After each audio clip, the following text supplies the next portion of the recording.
What's up, everybody? I'm Adam Finkelstein. He's Isaac Trotter. And you know what time it is? It's time for the madness. It's almost bubble time. And I'll tell you what, Trotter, I know everybody talks about March Madness, but I think these 2 weeks, like the 2.5 weeks leading up to Selection Sunday, which is where we are now, are some of the most exciting weeks in all of sports of the season because this is the cinema and the drama leading up to Selection Sunday, which is almost just as good as the tournament itself. So on this show, we are going to be breaking down some of the most prominent college basketball programs that are firmly on that bubble going across pretty much each of the high major conferences. So let's take a look at some of the teams we're going to be talking about. There's going to be 7 in total in the SEC. We're going to start with Texas. We're going to go to Arkansas. And in the ACC, North Carolina is surging. Got Wake Forest in the ACC as well. Big 12, we've got West Virginia. And then in the Big East, we're going to talk about Xavier. And then in the Big 10, Indiana, with the pair of wins over nationally ranked opponents. We're going to talk about them as well. So let's first start with John Calipari, because let's just face it, Trotter. The NCAA tournament is more entertaining when Cal is in it. Take a look at their resume right now. They're 16-11, number 39 in the net. They have the 14th overall strength of schedule in the country. 4-9 versus quad one.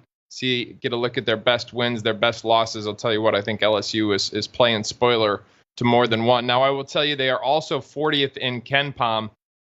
Jerry Palm currently has them in the last 4 in, but that was only after they came up with that huge win over Mizzou. They've got 4 regular season games remaining. 2 of them are against other teams on the bubble, with Texas coming up on Wednesday, and then a road trip to South Carolina, and Vandy, their last home game, is against Mississippi State. What do you think they need to do over these 4 games, then in the SEC tournament to get to the field of 68?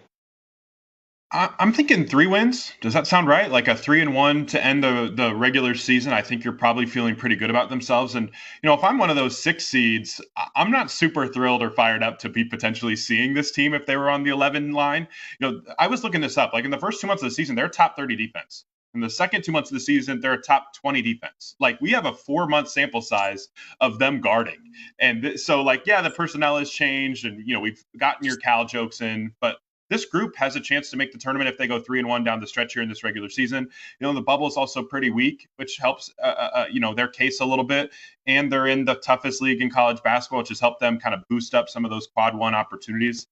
I think 3-1 gets the job done. And then we're talking about Arkansas is like, man, do you really have fun with this? Like, this is a team that maybe is one of the top 20 to 25 teams talent wise in the country. And you get them in the first round if you're a 6 seed.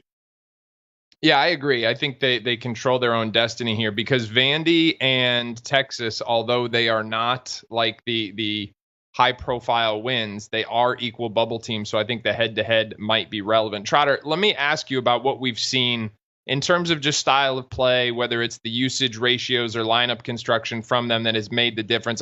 First, I want to pick up on your point, because I do think everybody does make their Cal jokes, but one of the things you can't joke about is this guy's always been a really good coach on the defensive end of the floor. His teams have almost always guarded. And I think what we've seen this year is they've evolved offensively. They've evolved with the way they've constructed their lineups. They've evolved with their usage. Can you tell me more about that? Yeah, Boogie Flan goes out, and I think a big talking point is, Nelly Davis gets more run. But I think the biggest change is getting Zvonimir Ivisic on the floor more, and has really, kind of transformed their team, because for the most part, the data will tell you that Arkansas's half-court offense was pretty putrid for a while. They were basically only scoring in transition, and it was a slog in the half-court. And now with Ivisic kind of taking over the reins as the starting stretch 5, it's really added a different dimension to this group as that pick-and-pop threat. I think he's their best shooter on the roster, which is kind of saying something, like what they've had. And he's really talented and really skilled.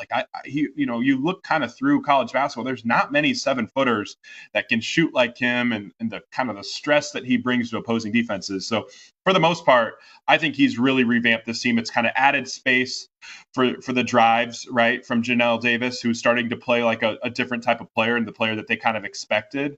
And then Adu Thiero, right, as well. A little bit more space for him. DJ Wagner getting more space to drive downhill. It's just all worked. And Carter Knox, I think, is an underrated part about this too. Knox's ability to get on the floor as well has really helped them. He's been on a heater lately and looks like one of the better freshmen in the SEC. I said this on CBS Sports HQ over the weekend. This, to me, is the Zvonimir Ivisic that we were promised last year at Kentucky. You know, the 7-footer who can both stretch the floor and protect the rim. And to that end, he has become the first player in Arkansas history to make 43s and block 50 shots in a season.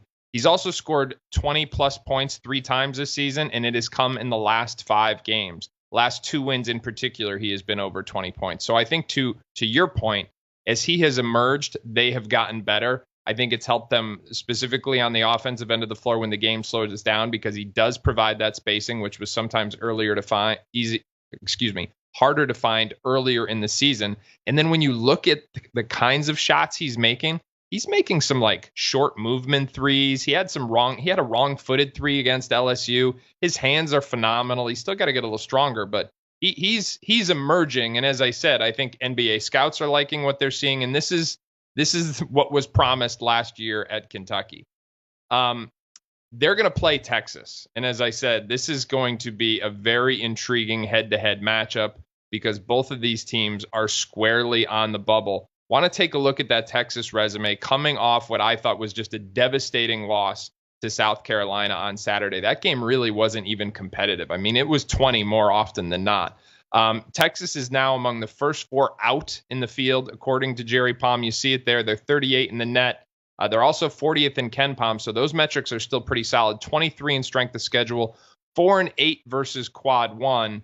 And they're just 3-3 against Quad 2, though, so they're not getting any separation there. You see some of the wins and the losses. Talk to me about their work on the defensive end of the floor, because while Arkansas has improved defensively, you and I both know there's been some slippage for Texas on that end. Yeah, this team fouls more than any other team in SEC play.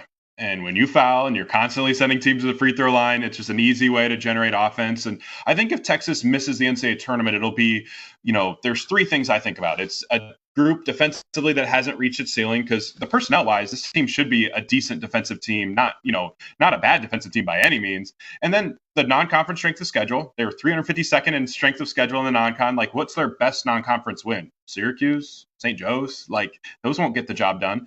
And then 3, like this was a bet on like isolation basketball, and that's not really working, right? Like Trey Johnson's been phenomenal this year, but like at what cost?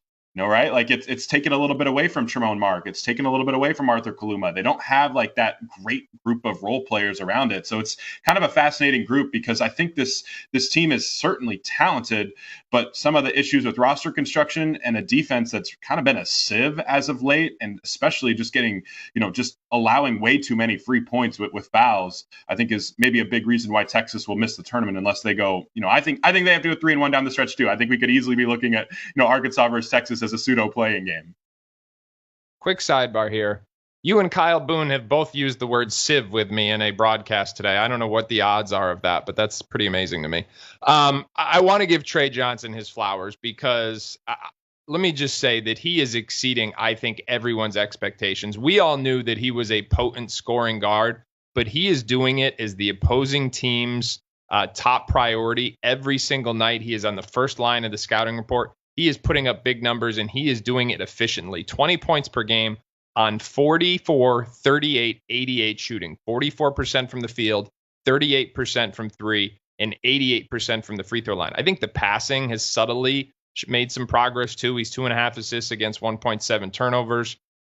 It's been a lot of positives. So although I think some of the critiques of Texas are fair, it's not on Trey Johnson. Trey Johnson has been better and more efficient than I think anyone would have imagined. I will say this about Texas, Trotter. I think they too control their own destiny, because they have the same dynamic as Arkansas does, where they play other teams on the bubble. 3 of their last 4 games are against bubble teams, against Arkansas, against Georgia, against Oklahoma. So although this past weekend in South Carolina was a big letdown, those are opportunities, and it's opportunities to get some separation over teams that are in the same boat they are, just right on that bubble. All right, let's turn the page here, and let's go to the Big Ten. Let's talk Indiana.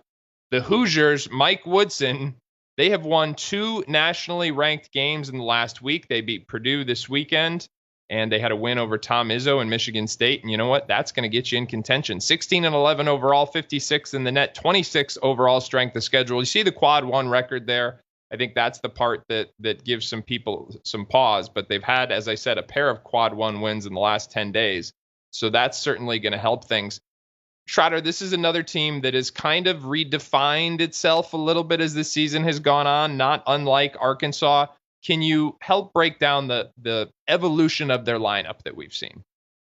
Yeah, like I watched them against Purdue and I was like, man, this is the fastest, most athletic group that they've had out there all year. They're flying around defensively. They were menaces in that second half against Purdue. I've never seen Braden Smith look that rattled / like just like out of sorts. I did not expect that at all. Like he has been, like a Big Ten Player of the Year first. Like he's absolutely my pick for a Big Ten Player of the Year, and maybe John Tajay now has kind of gotten into that. But like Indiana's ability to revamp their rotations, Mackenzie McBacco was basically taken out of the rotation. He only played 7 minutes against Purdue. They took Umar Ballo out of the starting lineup. They kind of rode with Malik Renew at the 5, which I thought was pretty interesting. And they tailored their minutes where they were rarely on the floor together, which is something we've talked about since the offseason with those two guys. So credit to Mike Woodson and this group. And there's real buy-in too. Like look, Luke Goody plays really, really hard. Anthony Leal plays really, really hard. Miles Rice, his on-ball defense was really good. And, defensively, like if this version of Indiana is going to come out where they're going to just be swarming and playing with this type of energy, I think we could look at this team a little different. I'm getting like a little Long Beach State vibes with them. Remember last year when Long Beach State let go of Dan Monson and then they somehow won the tournament and made the NCAA tournament? Like, that's kind of what's happening with Indiana. No, they definitely have a rallying cry now. And when you saw the way the team responded to Woodson in that post-game interview the other day and how he, like a pretty gruff guy, was like needed to take a moment to compose himself, you can see that it means a lot to them all. And they all have a rallying cry. And here's the reality, too. It's not just Woodson who's not coming back this year. A lot of those guys are not coming back. We look at the schedule ahead. I think they've got to beat Penn State. And then they go out, they make that West Coast road trip, and it's going to be really important because they're at Washington. I think that's a game they have to win. And then they're at Oregon. So I would say, whether you say they have to beat Washington or they at least need a split out there. And then they come home to play Ohio State, another game on the bubble. What do you think they've got to do here? I mean, I think it's probably 3 out of 4, definitely 2. I think probably 3 more wins at least when you factor in the regular season and the Big Ten. But what do you think their marching orders are here to feel good about themselves on Selection Sunday? Yeah, I thought 3-1 with making sure that loss to Oregon is that loss, right? Like you cannot lose to one of the other teams. I think the Ohio State conversation is interesting because Ohio State's kind of come back toward the bubble a little bit. Remember, Indiana had a wild road comeback to beat Ohio State in overtime. That was like a big time game that kind of like steadied the ship a little bit for IU in a midst of a lot of hardship as well. And then they go and lose a few more games after that. But like if we get to Selection Sunday, like I would circle that game against Ohio State back in a couple weeks ago as like a potential, turning point type of opportunity. Because if they beat Ohio State again, that's 2 head-to-head wins against them. And if you're a committee and you're picking between Ohio State and Indiana for one of those last few spots, and Indiana has 2 head-to-head wins and the resume's close, you're picking IU.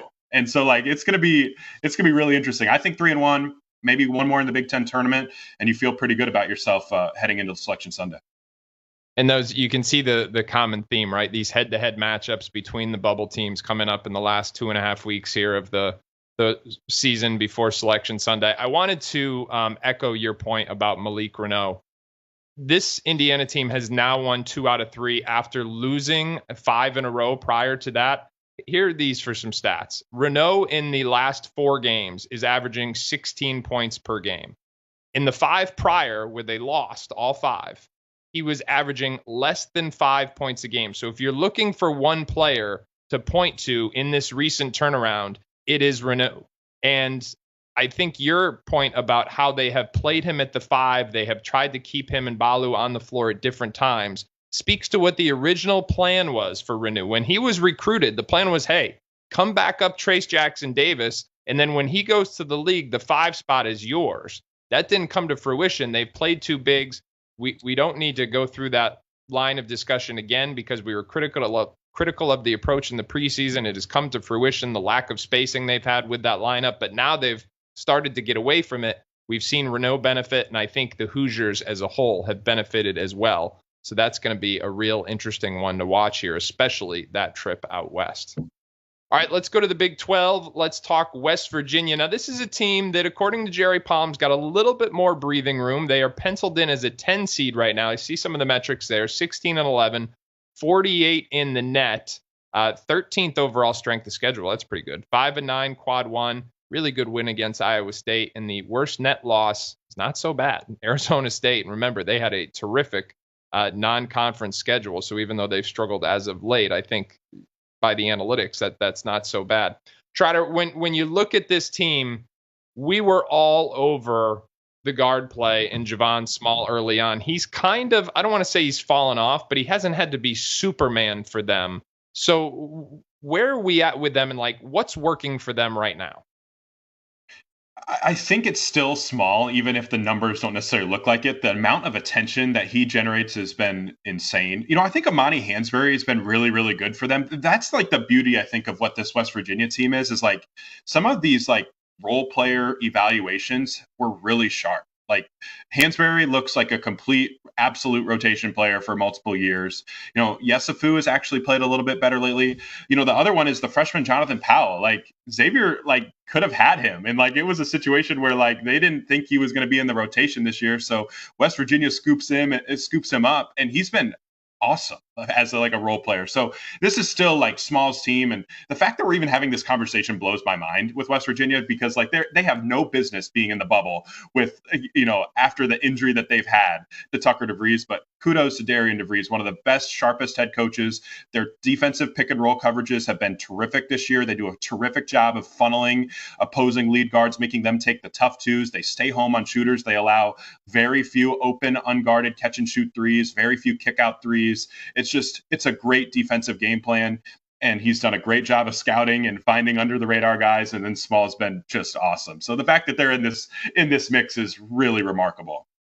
And I'm glad you brought up Hansberry, because I almost think that Small being aware that he doesn't have to do absolutely everything, although he is still the heartbeat of this team, has made them a tougher cover, because Hansberry's really gotten loose lately. And now you can't go into the game and say, hey, if we shut down Small, we win. Now you have to go in and say, hey, we got to shut down both of these guys and we win. And to your point, that's without DeVries in the lineup, who I thought was going to be one of the best shooters in college basketball this year if the poor guy could ever just get healthy. So again, a West Virginia team that's got a little bit more breathing room right now. They are on the 10 seed. So they have done quality work. You saw that really just don't have any bad losses. So in pretty good shape, but still certainly on the bubble. Before we go any further, I want to talk a little bit more about 247sports.com. Remember, you can head on over there all day, every day. We've got wall-to-wall team coverage, transfer portal updates. We know that's going to be coming. All the recruiting reactions, and of course, college basketball news from people like Trotter, myself, Eric Bossi, Travis Branham, Brandon Jenkins, Deshaun London doing a great job with some of the international prospects who could be coming to college basketball next year. So make sure you head on over there, 247sports.com. All right, we are going to talk West Virginia now in the ACC. And Trotter, this was painful for Demon Deacon fans this weekend, losing at NC State only about 10 days after they lost to Florida State. So they are making themselves more nervous than they need to be. You can see when you start talking about the net strength of schedule, they're 68th in KenPom. Those numbers are now a little outside of some of the ones we've talked about so far. You can see it's just farther away, 2-6 quad one. That Michigan win is going to age really well. That Florida State loss came just a couple of weeks ago, as I said. What is going on with this team? I mean, they're like, I don't want to say they're giving it away, but those are two losses you just can't have at this time of year. Tell me, what is the problem right now for Wake Forest? I think it just starts with, an offense that can't score consistently enough. And, Hunter Salas has been, one of the players that I thought was a preseason All-American type of guy. And honestly, he's had a pretty darn good season. He's a really good player. But I think the Tyler Johnson addition has been something that's kind of hamstrung them a little bit. Salas's shooting percentages are a little bit down because he had to play on the ball a ton. Then Johnson comes back in as starting the point guard, and just like the decision making from him has been a little bit iffy, and sometimes it feels like Hunter has to almost bail Wake Forest out of almost every possession. So it's one I'd be curious to get Steve Forbes' honest thoughts about this team and if he would go back and do maybe a little bit differently with his roster construction, because pairing Tyler Johnson at the 1 with Efton Reed at the 5, that's two guys that, point guard and center that just can't shoot enough threes. And we've seen a real trend this year of teams that mix a non-shooting point guard with a center that doesn't shoot threes. And it's hard to generate good offense. So it's almost like, Hunter can go for 20 and Cam Hildreth can go for 22. And it feels like they just still don't have enough. And if they don't make the tournament, like that Florida State loss was egregious. And Tyler Johnson had one of the worst decisions I've ever seen in a late game situation late in the game there when he pulled up from 40 feet down by 1 to just chuck a 3 when Salas could have easily had a chance for the game-winning bucket. It's like, if they don't make the tournament, it's on them. Yeah, what do you say to that? Talk about the shooting. It's not just from the 1 and the 5. I mean, Salas, who shot 40.5% from the 3-point line last year, is down to 28.8% from the 3-point line. You talked about how he's having to take on more on-ball responsibilities, and the numbers as a whole, the counting statistics, if you will, they're pretty much flat from last year. In fact, rebounds are up, assists are a little up. He's still scoring right around 20 points per game. But the shooting has been glaring. In fact, in the last 6 games, he's just 4 of 23 from behind the arc, and the percentages have dipped along with this slump. He's got to figure it out. Again, he still had 3 20-point games, and he's been great on the glass, but they've got to make some shots. As we look at their end of the regular season here, they've got 3 home games, and I think they got to win them all, and I don't think it is debatable. Virginia, Notre Dame, Georgia Tech. And listen, I know what the metrics are going to say, that all 3 of those should be shoo-ins, but let me just say, I don't want to play a Micah Shrewsbury team. If I need a win, I'm not excited about that at all. Then they go to Duke, and frankly, I that's a tough one. I mean, certainly that's a big opportunity, but I'm not sure that's one you can bank on. They've got to have all 3 of those home wins, wrap this up 3-1, and then maybe get another couple more in the ACC tournament, I think. And Georgia Tech's good. Like, we've seen them play up at times this year where they beat Louisville, they beat Clemson. Like, they can play up a little bit. They're talented. So none of those games are gimmies. I will say this. Not many teams have played Duke as well as Wake has this year. And they are built to give, like, what you have to have, like, with those big sturdy 4s, like they have, and with Efton Reed inside, like, those are requirements against Duke. So they do have, like, the personnel there, but I'm with you. I don't think that's a win. But if they do win those other 3 games, I do think they're probably in, but it's not. It's going to be really, really close. And it wouldn't have been this close if they had taken care of a Florida State game. And when you're as close as they are, you were at the mercy of bid stealers. You're at the mercy of somebody. There being 1 or 2 or 3 less bids than you thought, and all of a sudden, what was first 4 or last 4 in is now first 4 out. So they are playing with fire. Let's keep it in the ACC. Let's talk about North Carolina, a team that is starting to figure it out. Terrific strength of schedule, first of all. I mean, I know it's only 34, but that's in large part because of the fact that the ACC is down. What they did in their non-conference was really impressive from a scheduling standpoint. Unfortunately, they just didn't win many of those games. You can see their 1-10 best net win against UCLA. Worst net loss, honestly, Stanford's, that's not that bad. This is a Stanford team that has been pretty solid under Kyle Smith this year. So they haven't really had bad losses, but again, they have not been as good as we expected. We just saw the announcement today that they have, in fact, hired a general manager. They have won 4 in a row now by reconstructing their lineup. How has Hubert Davis reshuffled things? Yeah, they've basically gone big. Drake Powell's at the 3, Jalen Withers at the 4, and Van Allen Lubin is now kind of the starting 5-man over Jalen Washington. And I think it makes a lot of sense to have Withers and Lubin and Powell on the floor together. I think it makes the guards' jobs a little bit easier. Withers obviously is making a ton of threes right now. He's like red hot from 3, but Lubin is like kind of found a role as a nice little role man with what his ability is with Elliot Cadeau, starting to find a little bit more consistency with that. And I like what they've done too, kind of getting Cadeau off the floor and getting Ian Jackson on the floor in that second unit of like, hey, just come in and get buckets for us, baby. Like, he's just coming in, not having to like run the offense. It's getting multiple shots in transition and flying up and down the floor. So the added size definitely helps their rebounding. I think it makes the wing defense a little bit easier. They're starting to buff up their interior defense a little bit overall. But I do think it's like that ripple effect on how the guards have to play it. It feels like you're not necessarily seeing like a possession where it's Seth Trimble pounding it into the ground for 4 minutes, passing it to RJ Davis, who pounds it into the ground for 4 minutes, who passes it to Elliot Cadeau, who pounds it into the ground for 4 minutes. Just feels a little bit more natural with what the updated rotation is. And credit to Hubert Davis. He has tried literally everything with this group. He's gone 4 guards. He's gone big. He's done everything this year to try to coax something out of this team. Well, that was exactly the point that I wanted to explore, because I think he was very justified in trying those 4-guard lineups. I would have done the exact same thing. In fact, I think I advocated for the same thing in our New Year's resolution show just a couple months ago. His best players are all guards, so it was natural that he tried to get them on the floor together. They just didn't have any chemistry. The ball didn't move. So when you put Seth Trimble and Ian Jackson on the bench, that's like an ideal role for those guys, because Seth Trimble is such a defender, such a competitor. He can change the energy of the game. And Ian Jackson just wants to score. I mean, he is trying to score as soon as he touches the ball. Now that he's in this instant offense type role, he can do just that. And sure, I'm sure Seth wasn't necessarily thrilled with the idea of coming off the bench. I'm sure Ian would like those 5 extra minutes per game, but it may be the role that they are best suited for. So it's going to be very interesting, because this is a North Carolina team that is surging back into contention here for the NCAA tournament.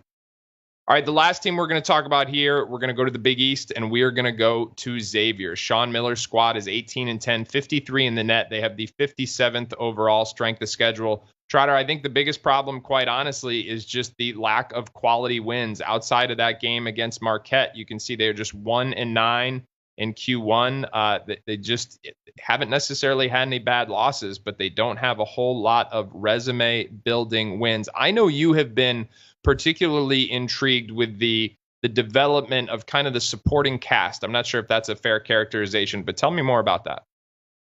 Yeah, I think with Zach Freemantle, it's like finding ways to build around our best player. And Fremantle's a stud, right? Like, we've seen from him his ability to stretch the floor. He drives, he makes centers' life so hard. He's also versatile enough to, I remember the game against Marquette, like, he was the one dorking Stevie Mitchell and able to go out and guard a 6'4" guard and fly around with him and kind of plug gaps. But I think Xavier's done a nice job of maximizing him by getting Dalen Swain a little bit more usage, by finding ways to get Dante Maddox on the floor as well. He's had some huge games towards the middle of February. He's hitting a ton of threes, and those two role players mixing with Freemantle have kind of gotten the best version out of Zach. And you're starting to see Ryan Conwell, who I think is outstanding, start to round into form as well. Like, this Xavier team is terrifying to me, because if they somehow find their way into the tournament, they can really, really score. And they are a tough cover, and they run great sets, and they got great on-the-move shooters on a short prep. That would not be a team that I would be super fired up to play against. So if I'm like one of those teams on the bubble here, I would love if Xavier doesn't end up making it, even if they're in Dayton, because like they can make that Dayton stay real quick for you, because they could get red hot with its Freemantle, whether it's Conwell, whether it's Maddox or Swain. Like, they just got a lot of answers offensively, and still a group that was top 20 in the preseason. If they didn't have these injuries, this could have been a really, really dangerous team. And I still think they have some of those flashes where they look like that again. Zach Freemantle was a freshman at Xavier in 2019. And obviously, listen, he's had a lot of adversity. It's great to see him finally healthy. And he has scored in double figures every single game this season. He's a model of consistency. Even the variances aren't very big. He seems like he's always between like 13 and 17 points. But I agree with you. This is a combustible offensive team that, although they only have that one big win over Marquette, this is a team that could very easily get hot in the Big East tournament, I think, and could play their way in. So they are going to be someone to watch. All right, that is it for today's show. Remember, Trotter and I will be back with you on Friday live on CBS Sports Network, 1 o'clock Eastern time, for the second weekly episode of the 24/7 Sports College Basketball Show. Thank you for watching, and we will see you on Friday.